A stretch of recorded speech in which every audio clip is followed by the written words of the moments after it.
Any woman who has had to keep a blanket or an extra sweater or a fleece or a parka or winter boots at her desk knows the perils of air conditioning in the office in the summertime.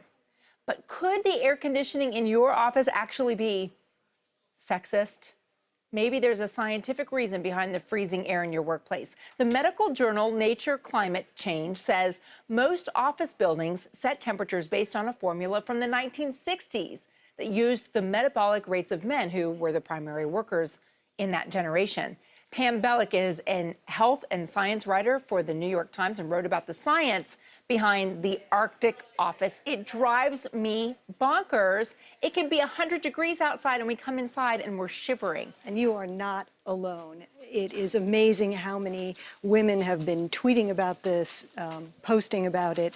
They are all freezing. And we've been complaining about it for years and years, and yet it seems like nothing gets done. So why are the temperatures set for men?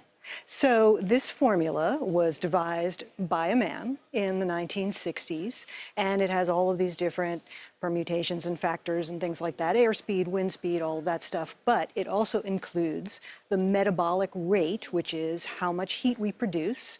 And that number, that metabolic rate, was calibrated according to a 40-year-old man who weighed 154 pounds in the 1960s. By the way, I mean, not for nothing, but we also dress differently than the guys do. I mean, a suit and a tie keeps you a lot warmer than a dress with bare legs and bare arms. Exactly, exactly. So this formula does have a little way to plug in clothing insulation, but it's the clothing insulation from the 1960s, not so much now. Okay, so is it going to change?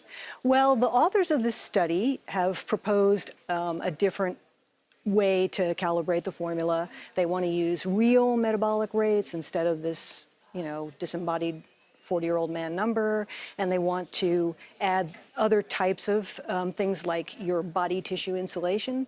But honestly, it's so complicated, and it takes the building industry so long to kind of, change its standard that's probably not going to happen. This doesn't always one verboten space heater that's down below someone's desk blowing hot air so that they don't have to wear a parka in the middle of summertime. One last thing.